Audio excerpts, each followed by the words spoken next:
Hello बच्चों। तो आज हम लोग एसएम क्लासेस में आपका स्वागत करते हैं। और झारखंड बोर्ड ये जो है क्वेश्चन, ये झारखंड बोर्ड के तरफ दिया गया मॉडल क्वेश्चन है। और हम लोग स्टार्ट करेंगे आज फिजिक्स का। फिजिक्स के मॉडल क्वेश्चन को हम लोग सॉल्व करने का प्रयास करेंगे। लेकिन मेनली इस वीडियो में हम लोग ऑप्शनल क्वेश्चन का देखेंगे कि ऑप्शनल क्वेश्चन में क्या है क्या नहीं है।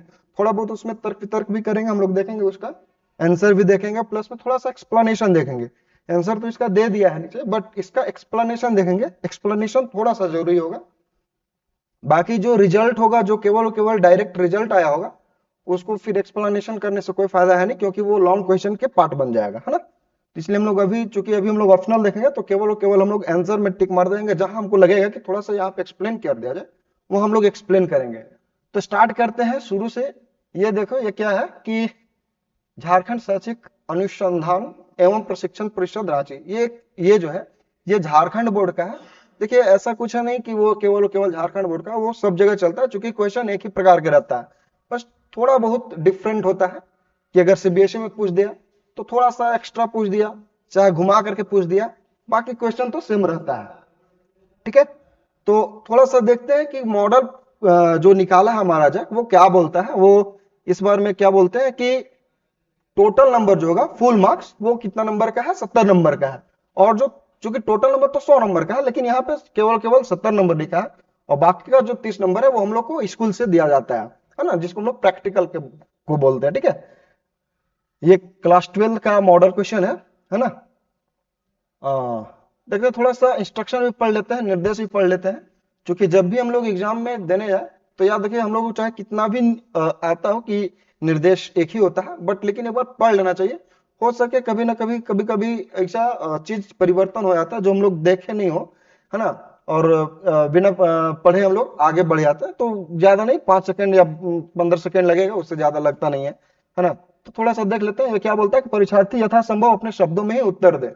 हिचकिचाना नहीं है कि हम जो है केवल मेरे अनुसार हम लिखे या फिर किताब के अनुसार लिखे। तो ये यहाँ पर डायरेक्ट बोलता है कि परीक्षार्थी जो भी क्वेश्चन का आंसर दे, वो यथासंभव जितना प्रयास करे, वो अपने शब्दों में उत्तर दे। ठीक है, नेक्स्ट, सेकेंड नंबर पॉइंट क्या बोलता है कि इस प्रश्न पत्र में 4 खंड है, ए बी सी और डी। कुल प्रश्नों की संख्या 48 है। तो ये 48 संख्या जो है ना, वो हमारा एमसीक्यू को मिला करके है, याद रखिएगा। ऐसा नहीं है कि एक खंड में केवल एक क्वेश्चन, बाकी 47 क्वेश्चन लॉन्ग लॉन्ग वगैरह का है, ऐसा कुछ नहीं है। वो 48 क्वेश्चन हमारा क्वेश्चन एमसीक्यू को लेकर के है। ठीक है, थर्ड में क्या बोलता है कि खंड ए में कुल 25, याद रखिएगा, 48 में से 25 कितना है, बहुविकल्पीय, मतलब एमसीक्यू है ना, मल्टीपल चॉइस क्वेश्चन, बहुविकल्पीय प्रश्न है। प्रत्येक प्रश्न के 4 विकल्प दिए गए हैं, इनमें से एक सही विकल्प का चयन कीजिए। ठीक है, ये तो सब जानते हैं। देखिए, सेक्शन बी में क्या है, क्वेश्चन नंबर 26 से 34। देखिए, 25 तक क्या था, एमसीक्यू, और 26 से 34 है। तो 26 से 34 में क्या, कौन सा क्वेश्चन आएगा, अति लघु, है ना। अति लघु कहने का मतलब क्या है कि इसका जो भी आंसर हम लोग अपने शब्द में देंगे, वो केवल और केवल दो से दो दो से 3 लाइन तक देंगे, है ना। मतलब ये जो भी हम लोग इसका आंसर लिखेंगे, जो 26 से लेकर के 34 तक का जो प्रश्न है, उसका जब भी हम लोग आंसर लिखेंगे, तो केवल केवल 2 से 3 लाइन तक। ठीक है, ज्यादा लिखने का प्रयास मत कीजिएगा, क्योंकि ये पहले ही बोल दिया कि ये अति लघु उत्तरीय है ना। जहां हम लोग को ज्यादा लिखना है वहां तो लिखेंगे, लेकिन जहां वो खुद बोल रहा है कि अति लघु उत्तरीय है, तो उसमें हम लोग ज्यादा एक्सप्लेन करने की कोई आवश्यकता नहीं है। ठीक है, नेक्स्ट क्या है कि सेक्शन सी 35 से 42। ठीक है, 35 से 42 क्या है, लघु उत्तरीय। देखिए, वो जो था, ये अति लघु था, मतलब क्या, ये एकदम शॉर्ट, वेरी शॉर्ट, जिसको हम लोग बोलते हैं क्या कि वेरी शॉर्ट क्वेश्चन। ठीक है, लेकिन यहां पर क्या है कि लघु उत्तरीय, यहां पर 3 से 2 से 3 लिखेंगे, और यहां 4 से 5 तक। ठीक है, 4 से 5 लाइन यहां पे केवल केवल आंसर लिखेंगे, बाकी सब ठीक है। सेक्शन डी में क्या है कि दीर्घ उत्तरीय है ना, लॉन्ग टाइप क्वेश्चन आंसर होगा। ये केवल और केवल 43 से 48 तक है। 43 48 मतलब 5 क्वेश्चन। ठीक है, 5 क्वेश्चन जो हम हमारा क्या है, दीर्घ उत्तरीय, जिसका नंबर कितना मिलने वाला है बाबू, 5 नंबर। कितना मिलेगा, 5 नंबर मिलेगा। ठीक है, हाँ, तुम लोग थोड़ा सा चर्चा कर लेते हैं। फर्स्ट सेक्शन में आते हैं। सेक्शन क्या है, सेक्शन फर्स्ट है, ए सेक्शन है। ठीक है, जिसको हम लोग एमसीक्यू हम लोग जानते हैं कि सेक्शन ए में 25 क्वेश्चन क्या है, एमसीक्यू है।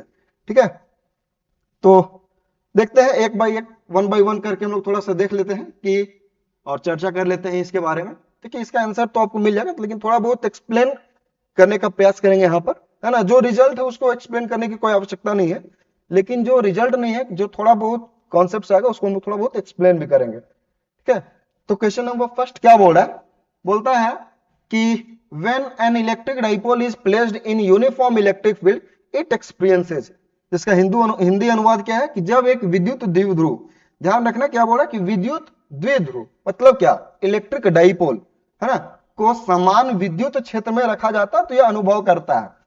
देखो ये कह रहा है क्वेश्चन कि एक विद्युत द्विध्रुव मतलब क्या, इलेक्ट्रिक डाइपोल, है ना। इलेक्ट्रिक डाइपोल मतलब क्या कि जिसका दो पोल, मतलब एक पोल ये और एक ये पोल, है ना, प्लस माइनस मान लेते हैं। ठीक है, इसको क्या किया कि एक यूनिफॉर्म इलेक्ट्रिक फील्ड पर रख दिया। यूनिफॉर्म करने का मतलब कि सब जगह समान इलेक्ट्रिक फील्ड होगा ना, समान इलेक्ट्रिक फील्ड होगा। ये क्या है, ये है इलेक्ट्रिक फील्ड। अब इस इलेक्ट्रिक फील्ड में दो इलेक्ट्रिक चार्ज, है ना, जिसको हम लोग जो अलग अलग डायरेक्शन का प्लस और एक माइनस होगा, इसको रख देता है। तो ये बोलता है कि जब इसको इस इलेक्ट्रिक फील्ड में रखेंगे तो ये क्या एक्सपीरियंस करेगा, ये नेट फोर्स एक्सपीरियंस करेगा नहीं, है ना। अच्छा, ये क्या एक्सपीरियंस करेगा, टॉर्क एक्सपीरियंस करेगा। देखेंगे थोड़ा सा तो लग रहा है कि शायद टॉर्क एक्सपीरियंस करेगा। Both A net force and a torque, neither a net force nor a torque, मतलब क्या कि या तो ये दोनों कर रहा है या तो ये एक भी नहीं कर रहा है। तो ये देखना, याद रखना कि जब भी हम लोग इलेक्ट्रिक डाइपोल पे जब एक इलेक्ट्रिक डाइपोल इलेक्ट्रिक फील्ड में, यूनिफॉर्म इलेक्ट्रिक फील्ड, है ना, यूनिफॉर्म इलेक्ट्रिक फील्ड, जब इस यूनिफॉर्म इलेक्ट्रिक फील्ड में इलेक्ट्रिक डाइपोल को रखते हैं तो वो नेट फोर्स नहीं अनुभव करता है, बल्कि वो टॉर्क अनुभव करता है। क्या अनुभव करता है, टॉर्क, जिसको हम लोग हिंदी में क्या बोलते हैं, बल आघूर्ण, है ना, टॉर्क, याद रखना है ये। ठीक है,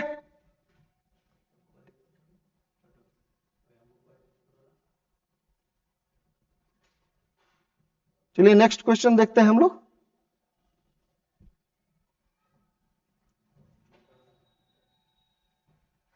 हाँ, नेक्स्ट क्वेश्चन क्या है, नेक्स्ट क्वेश्चन पढ़ेंगे। Two charge sphere are separated by a distance D, exert a force F on each other. If charges are doubled and distance between them is doubled, then the force is. Question पूछ रहा है हिंदी में, अब देखते हैं question पूछ रहा है क्या कि दो आवेश वाले गोले एक दूसरे पर डी दूरी पर एक दूसरे पर F बल लगाते हैं।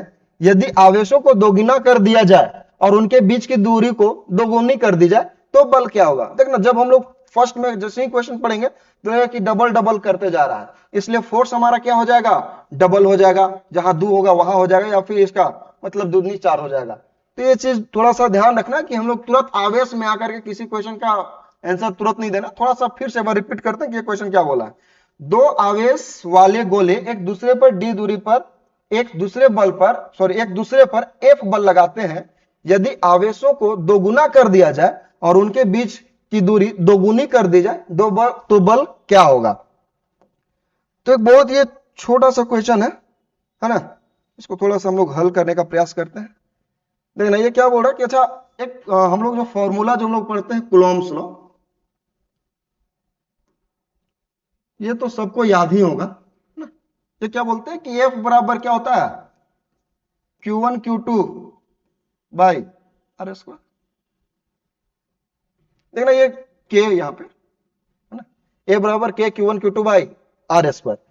तो यहां पे क्या बोल रहा है कि दो आवेश वाले गोले एक दूसरे पर डी दूरी पर है और एक दूसरे पर F बल लगाते हैं। दोनों को क्या कर दिया जा रहा है, दो गुना कर दिया जा रहा है।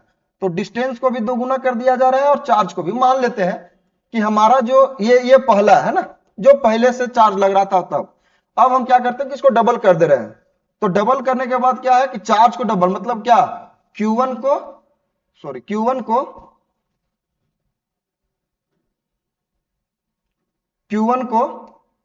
2Q1 कर दे रहे हैं क्योंकि डबल करने के लिए बोला है, और Q2 को 2Q2 कर दे रहा है, ठीक है। और इसी तरह से R को क्या करने वाले हैं हम, 2R कर रहे हैं, ठीक है।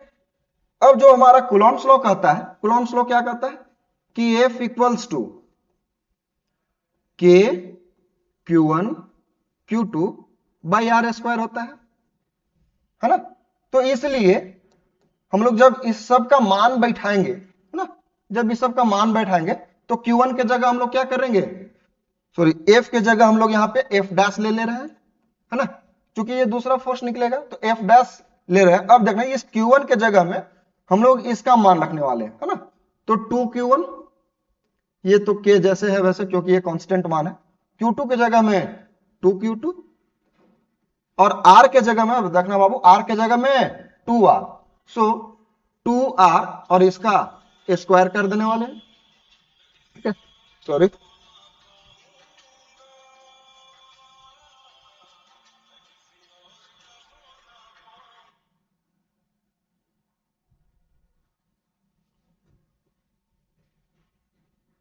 अब देखिएगा, इसको सॉल्व कीजिएगा, सॉल्व करने पर क्या मिल रहा है हमको, F डैश बराबर K 2 2 4 Q1 Q2, है ना, Q1 Q2 बट्टा में 2R स्क्वायर, 2 और 2R का हम लोग स्क्वायर करेंगे तो क्या होगा 4R स्क्वायर, है ना, ये 4 कैंसल आउट हो जाएगा, तो हमारे पास F डैश बराबर क्या बचेगा बाबू, F डैश बराबर हमारे पास बच जाएगा K Q1 Q2 by R square.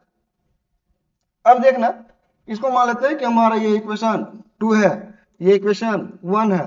देखना F बराबर क्या क्या है, K Q1 Q2 by R square, और F डैश बराबर K Q1 Q2 by R square.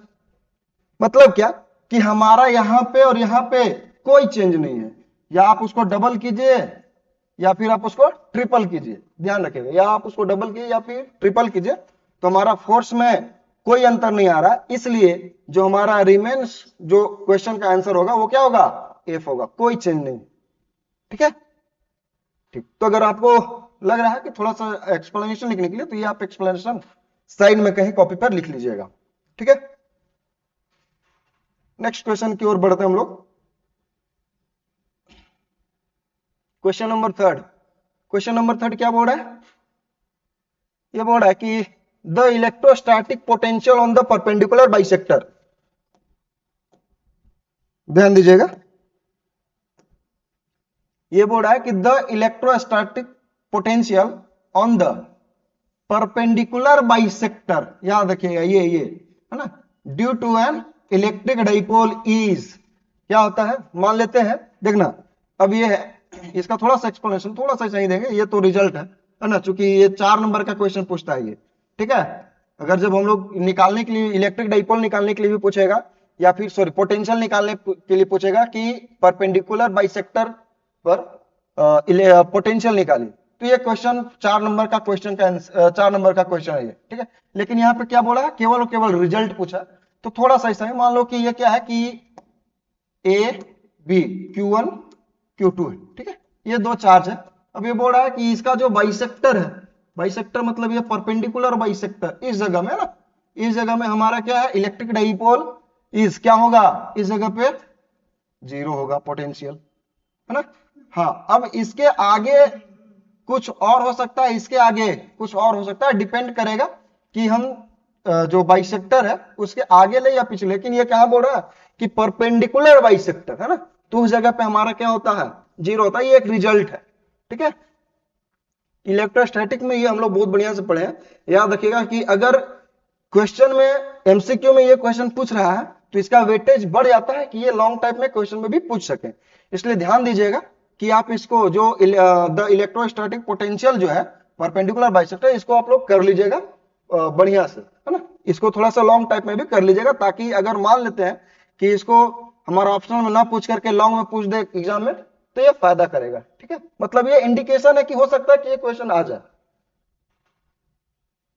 Next देखते हैं बाबू, नेक्स्ट क्या है, the capacity of parallel plate capacitor increases when, question को बढ़िया से पढ़िए, ये क्वेश्चन क्या बोल रहा है कि the capacity of parallel plate capacitor increases when area of the plate is decrease. Decrease मतलब क्या कि जब प्लेट का एरिया को क्या करते हैं, कम करते हैं, या फिर उसका एरिया को हम बढ़ाते हैं, या फिर डिस्टेंस जो है प्लेट का डिस्टेंस, ये एरिया पूछ रहा है कि एरिया घटा रहे हैं, ये एरिया बढ़ा रहे हैं, ये डिस्टेंस बढ़ा रहे हैं, है ना, या फिर नॉन होता कि ऊपर में से कोई नहीं। तो देखते हैं कि ये क्वेश्चन जो है, ये क्वेश्चन थोड़ा सा लग रहा है कि ये फॉर्मूला बेस्ड क्वेश्चन, ठीक है, इसलिए थोड़ा सा कभी कभी एमसीक्यू ना टफ हो जाता है कि वो फॉर्मूला में भी आता है ना।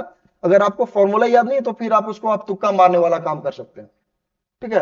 अगर फॉर्मूला आपको याद नहीं है, इसलिए फॉर्मूला याद करना बहुत जरूरी होता है कि कहां पे फॉर्मूला का यूज हो जाए, इसलिए फॉर्मूला याद करना बहुत जरूरी होता है कि हमेशा आप डिराइव नहीं कर सकते हैं फॉर्मूला को, ठीक है। अच्छा, हिंदी में इसको थोड़ा सा पढ़ लेते हैं, हिंदी वाले बच्चे भी थोड़ा ध्यान दें। वो क्या बोल रहा है कि समानांतर पट्टिका संधारित्र की क्षमता तब बढ़ जाती है जब, अच्छा समानांतर पट्टिका का मतलब क्या, कैपेसिटर ना, ये कैपेसिटर है, इसका संधारित्र मतलब कैपेसिटेंस, सॉरी कैपेसिटी कब बढ़ जाता है, जब पट्टिका का क्षेत्रफल ए, है ना, क्षेत्रफल मतलब एरिया, वो बढ़ जाता है, घट जाता है, या फिर उसका दूरी बढ़ जाता है या घट जाता है तब। थोड़ा सा हम लोग देखेंगे कि कैपेसिटेंस इक्वल्स टू क्या होता है, वो इसका फॉर्मूला क्या होता है, epsilon equals to, sorry C equals to ना, सी इक्वल्स टू क्या होता है,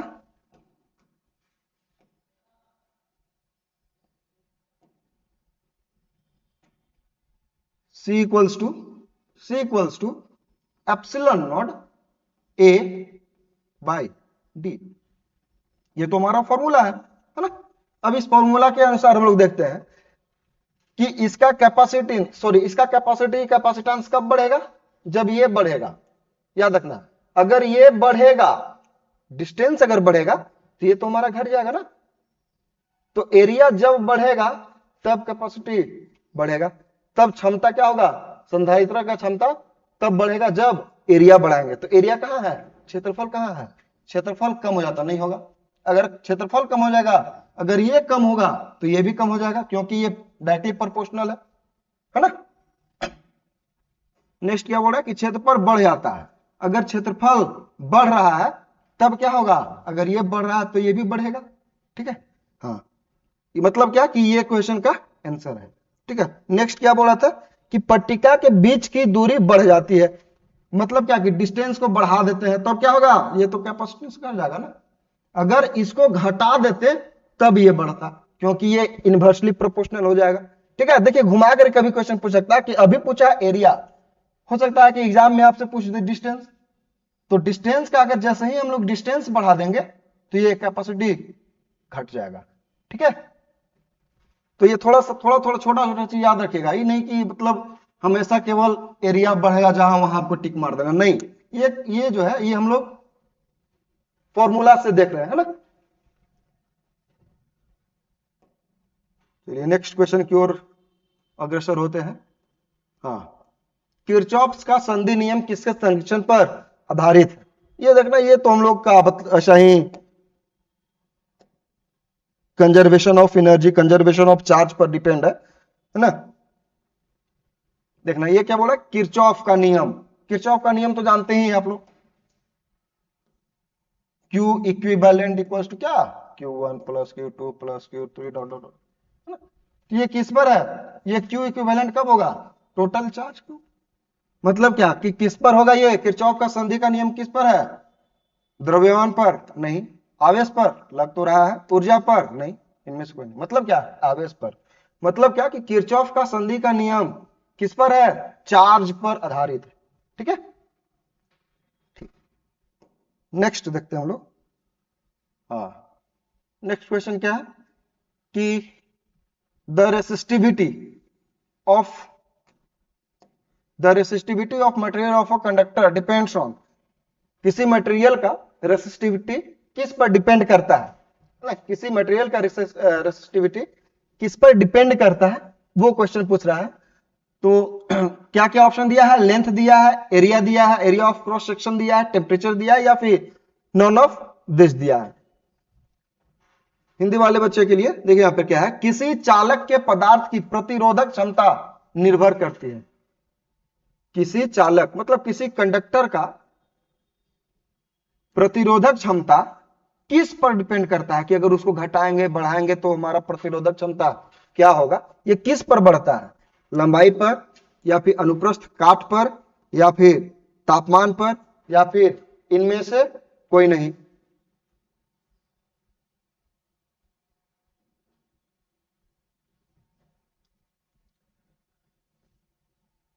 बोलिए बोलिए, अपने से थोड़ा सा कमेंट में इसका आंसर दीजिए, है ना, कमेंट में भी अपने से आंसर देने का प्रयास कीजिए कि इसका आंसर क्या होगा। इसका इरेजर देखिए, रेसिस्टिविटी का मतलब क्या हो गया कि प्रतिरोधक क्षमता। अगर किसी कंडक्टर का, याद रखना, किसी कंडक्टर का तापमान को हम लोग बढ़ाते हैं, अगर हीट करते हैं, बाबू ध्यान देना, किसी कंडक्टर का, अगर किसी कंडक्टर का तापमान को बढ़ाते हैं, तापमान में वृद्धि करते हैं, तो याद रखिएगा कि उसका रेसिस्टिविटी बढ़ जाता है ना। मतलब क्या कि अगर ये कंडक्टर है और इसको हम लोग हीट कर दे रहे हैं तो इसमें कम फिर तापमान या फिर इलेक्ट्रॉन का चालन होता है। तो याद रखिएगा कि किसी चालक के पदार्थ की प्रतिरोधक क्षमता निर्भर करता है तापमान पर, टेम्परेचर पर, है ना। लंबाई पर कोई निर्भर नहीं है, अनुप्रस्थ काट पर कोई निर्भर नहीं, इसका लंबाई चाहे कुछ भी हो जाए या फिर इसका क्रॉस सेक्शनल एरिया कुछ भी हो जाए, है ना, इस पर डिपेंड नहीं करता। डिपेंड किस पर करता है, डिपेंड करता है ये टेम्परेचर पर। अगर टेम्परेचर को हम लोग बढ़ाएंगे तो इसका प्रतिरोधक क्षमता क्या होगा, प्रतिरोधक क्षमता बढ़ेगा, और अगर टेम्परेचर घटाएंगे तो प्रतिरोधक क्षमता घटेगा, है ना। ये थोड़ा ध्यान दीजिएगा।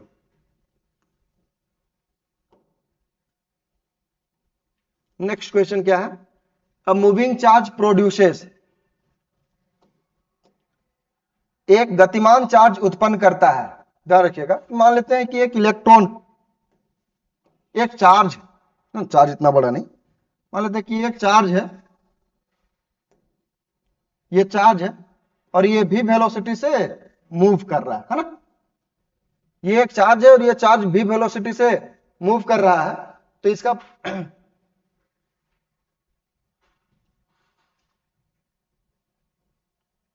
हाँ, एक चार्ज है और ये भी वेलोसिटी से मूव कर रहा है, तो ये क्या प्रोड्यूस करता है, इलेक्ट्रिक फील्ड, मैग्नेटिक फील्ड, और electric and magnetic field both, none of this. तो याद रखिए कि जब भी एक इलेक्ट्रॉन कभी भी जब मूव करता है तो वो दोनों प्रोड्यूस करता है, क्या क्या, इलेक्ट्रिक फील्ड और मैग्नेटिक फील्ड। लेकिन ज्यादा उत्साह में अच्छा इलेक्ट्रिक फील्ड दिख रहा है तो तुरंत तुरंत जाकर के एकदम सही नहीं मार रहा है ना, पहले क्वेश्चन देख लेना है, उसके बाद टोटल आंसर भी देख लेना कि ये क्या क्या दिया हुआ है। क्योंकि जब भी इलेक्ट्रॉन, जब भी एक चार्ज मूव करता है तो वो अपने पीछे इलेक्ट्रिक फील्ड और मैग्नेटिक फील्ड, है ना, दोनों प्रोड्यूस करता है, इलेक्ट्रिक फील्ड और मैग्नेटिक फील्ड दोनों प्रोड्यूस करता है। तो इसका सही आंसर क्या होगा, D, sorry E, C, electric field and magnetic field both. ठीक है,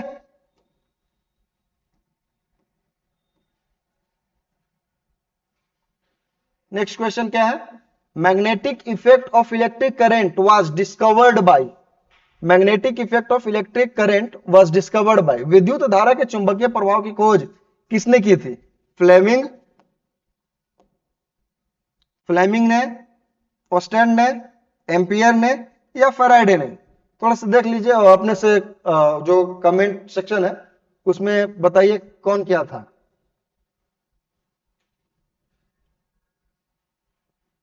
हो गया, कौन क्या था, फ्लेमिंग नहीं, फैराडे नहीं, एम्पियर नहीं, कौन के थे, ऑस्टेन। ठीक है, ये तो याद करने वाला है, इसमें कोई एक्सप्लेनेशन वाली बात नहीं है। ठीक है, नेक्स्ट क्वेश्चन देखते हैं हम लोग।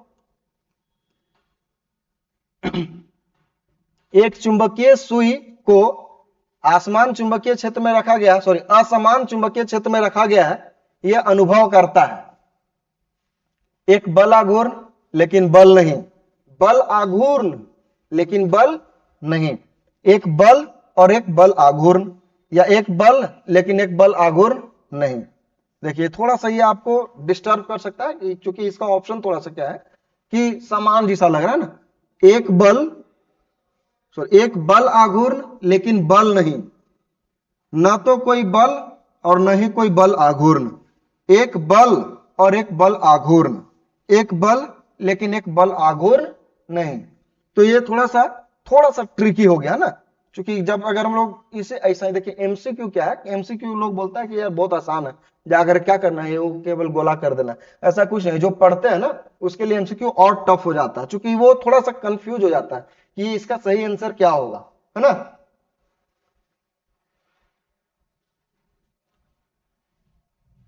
चलिए चलिए बताइए बताइए, नाइन्थ का क्या होगा, एक बल होगा या केवल बल आघूर्ण होगा या दोनों होगा या दोनों नहीं होगा। तो चुंबकीय सुई को असमान चुंबकीय क्षेत्र में जब रखा जाता है तो बल और बल आघूर्ण दोनों एक्सपीरियंस करता है, ठीक है। तो इसका सही आंसर क्या हो जाएगा, इसका सही आंसर हो जाएगा फोर्स एंड टॉर्क। क्या हो जाएगा बाबू, फोर्स एंड टॉर्क, फोर्स और टॉर्क, ये हमारा सही आंसर सी है ना। नेक्स्ट क्वेश्चन देखते हैं हम लोग, क्वेश्चन नंबर 10 क्या है, for which of the following is magnetic susceptibility negative. Magnetic susceptibility किसके लिए निगेटिव होता है, पैरामैग्नेटिक एंड फेरोमैग्नेटिक मटेरियल के लिए, या फिर पैरामैग्नेटिक मटेरियल के लिए केवल, या फिर फेरोमैग्नेटिक मटेरियल के लिए केवल, या फिर डायमैग्नेटिक मटेरियल के लिए। देखिए इसके लिए क्या है कि चूंकि आप एमसीक्यू पढ़ रहे हैं ना, जब एमसीक्यू पढ़ रहे हैं तो याद रखिएगा कि आपको क्या किया कि ये चार ऑप्शन दे दिया, कौन कौन, पैरामैग्नेटिक मटेरियल, फेरोमैग्नेटिक और डायमैग्नेटिक। याद रखिएगा कि इसका मतलब इस बार इस चारों में से कोई एक को जरूर पूछने वाला है एमसीक्यू, इसलिए ये चारों का प्रॉपर्टी एक बार आप लोग जरूर देख लीजिएगा, है ना। लेकिन इसका सही आंसर क्या होगा, इसका सही आंसर होगा केवल केवल डायामैग्नेटिक। डायामैग्नेटिक के लिए क्या होता है, हमारा ससेप्टिबिलिटी निगेटिव होता है, याद रखिएगा इस बात को, ठीक है। ये इस एमसीक्यू के बारे में क्या है, इसी से पता चल जाता है कि हमारा अगला क्वेश्चन क्या पूछने वाला है।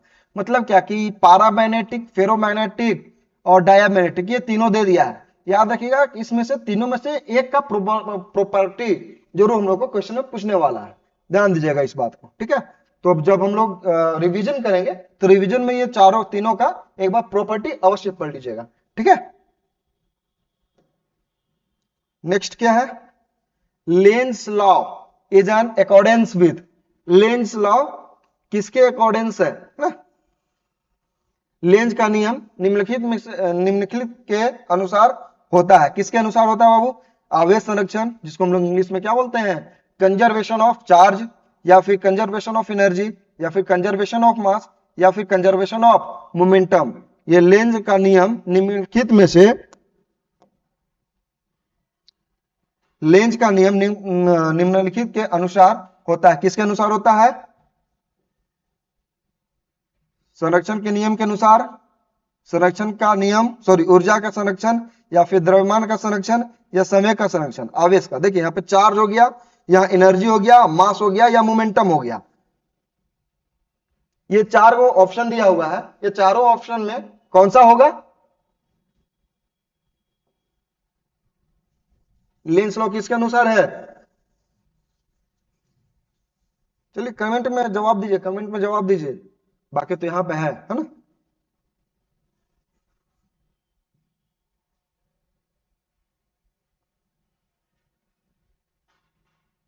क्या डी मार दे, संवेग संरक्षण, द्रव्यमान, बताइए।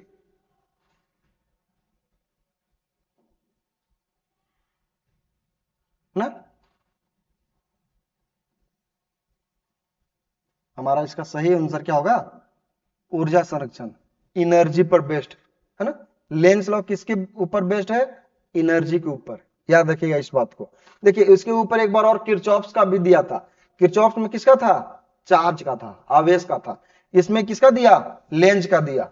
मतलब क्या, conservation of energy, conservation of mass, conservation of momentum, conservation of charge, ये चारों बहुत इंपॉर्टेंट है। ये इस पर कौन कौन सा नियम डिपेंड करता है, कौन कौन सा नियम इससे बनता है, इसका प्रॉपर्टी एक बार आप लोग पढ़ लिया। चूंकि प्रॉपर्टी के बाद संरक्षण से, कंजर्वेशन से 2 क्वेश्चन आ चुका है, इसका मतलब कि इस बार कंजर्वेशन बीबीआई होने वाली है ना। तो इस बात का खासा ध्यान रखिएगा। देखिए हम लोग चूंकि इसका तो आंसर सब कुछ दे दिया है, लेकिन हम लोग का यहां पर आने का क्या मतलब है कि क्वेश्चन जो दिया है वो हम लोग का प्रेडिक्ट कैसे करें कि अगला क्वेश्चन क्या होने वाला है। तो ये इसका जो संरक्षण है, कंजर्वेशन है, ये इंपॉर्टेंस थोड़ा सा लग रहा है, क्योंकि अभी तक हम लोग को कंजर्वेशन 11 क्वेश्चन अभी तक बनाया है और 2 क्वेश्चन हम लोग का आ चुका है कंजर्वेशन से, है ना। तो इसलिए कंजर्वेशन थोड़ा सा हम लोग को यहाँ पर इंपॉर्टेंस लग रहा है, ठीक है। इसलिए थोड़ा सा कंजर्वेशन के बारे में ध्यान से पढ़ लिएगा, ठीक है, जैक वाले बच्चे। बाकी सीबीएसई वाले के लिए भी ठीक ही है, क्योंकि कंजर्वेशन सब में पूछता ही है ना। चलिए देखिए नेक्स्ट क्वेश्चन क्या बोल रहा है, unit of self inductance is, self inductance का यूनिट क्या होता है, मतलब क्या, हिंदी में क्या है, स्व प्रेरणा की इकाई क्या है, सेल्फ इंडक्टेंस क्या, उसका इकाई क्या है। अच्छा एम्पियर होगा क्या, नहीं होगा, क्यों, क्योंकि करंट का एम्पियर कहां से, है ना। फराडे, ये भी नहीं होगा। वेबर, कोई चांस ही नहीं है। तो आंसर क्या होने वाला है, हेनरी। सेल्फ इंडक्टेंस का हमारा एसआई यूनिट क्या होता है, हेनरी होता है, ठीक है।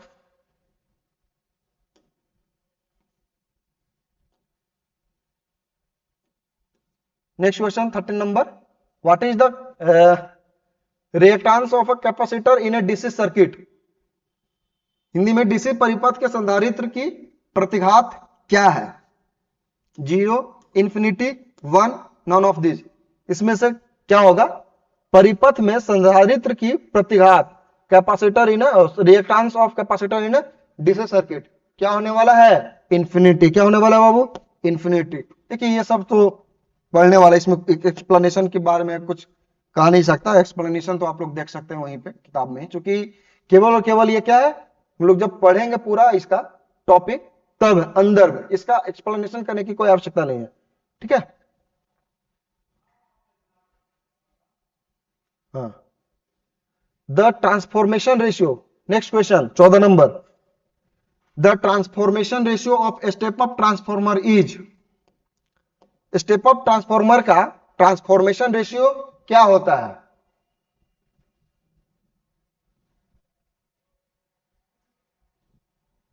क्वेश्चन छूट रहा है कहां, कोई क्वेश्चन छूट रहा है कहां, नहीं कोई क्वेश्चन नहीं छूट रहा है। क्वेश्चन नंबर 14, 14 नंबर क्वेश्चन क्या बोल रहा है कि स्टेप अप ट्रांसफॉर्मर का परिवर्तन अनुपात क्या है, 1 के बराबर, 1 से कम, 1 से अधिक, या निश्चित ही नहीं है। तो इसका क्या होने वाला है, 1 से अधिक। इसका क्या होने वाला है, मोर देन 1। स्टेप अप के लिए ट्रांसफॉर्मेशन रेशियो क्या होता है, मोर देन 1 होता है, ठीक है। पानी नहीं है कहा,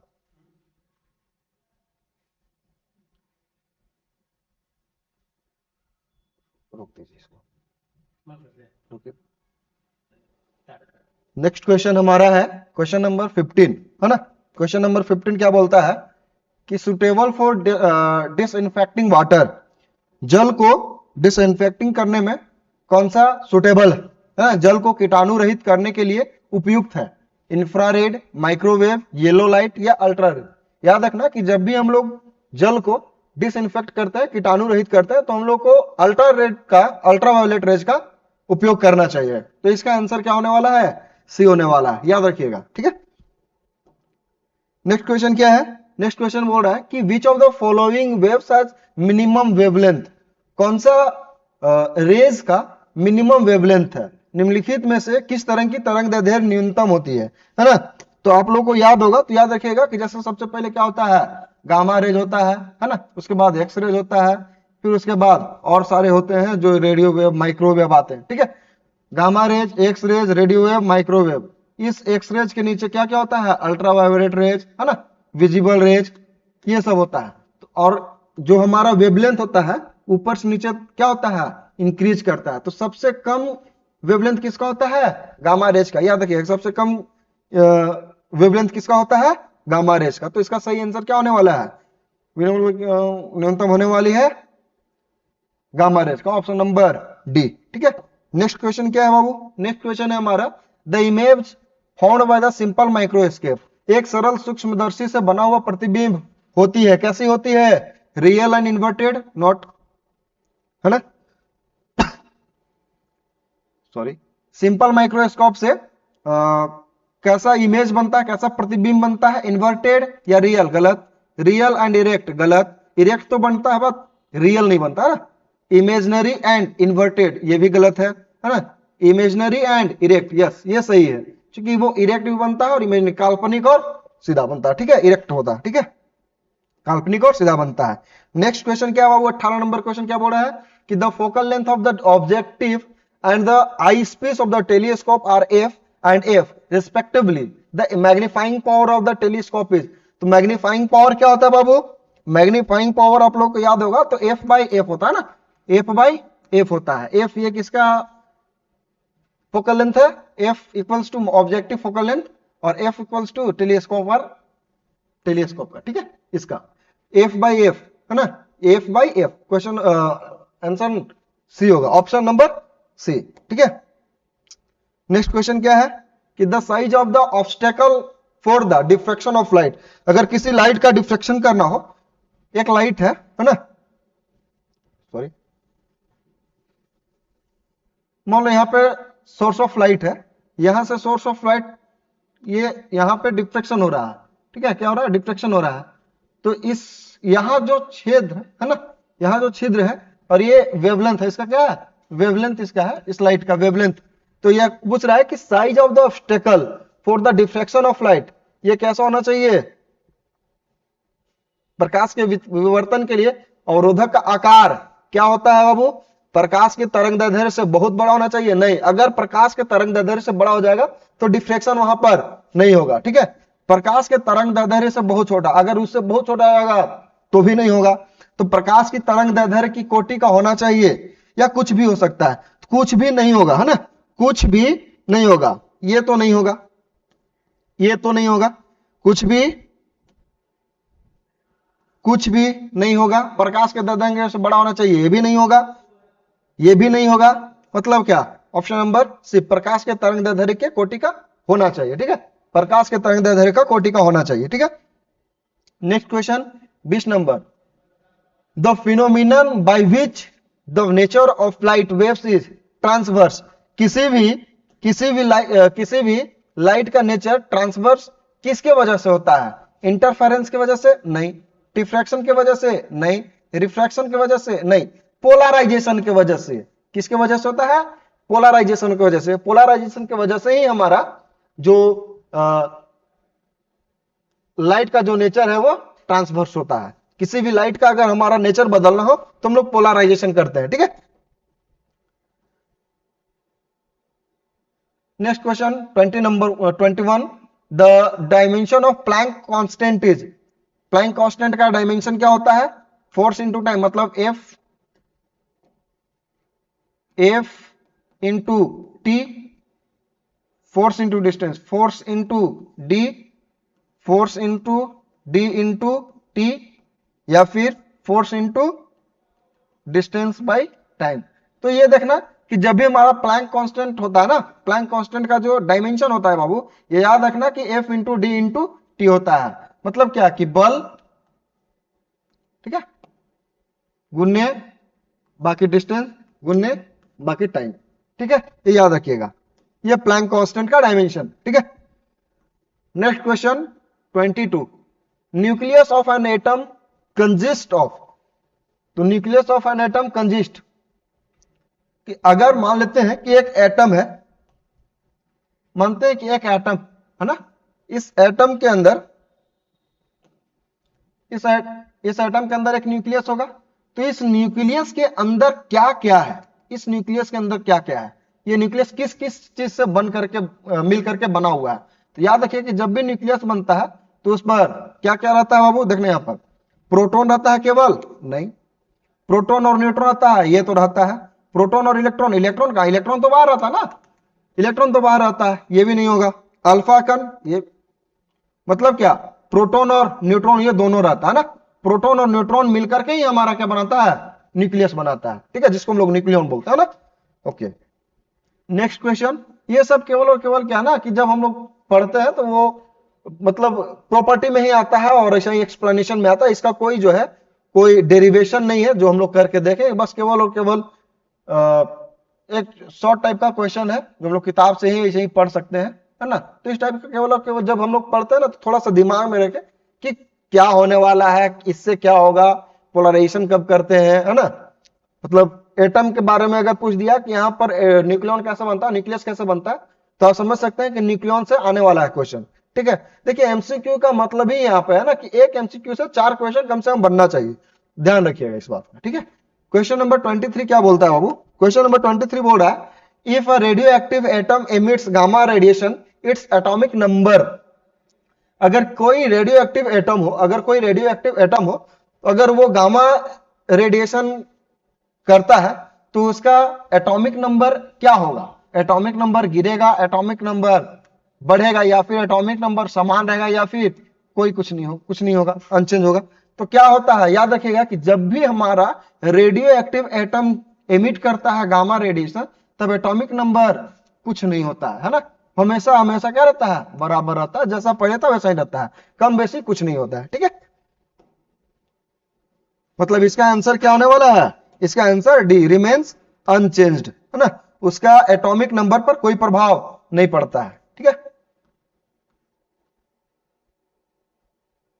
24 in P type semiconductor what kind of impurity is found.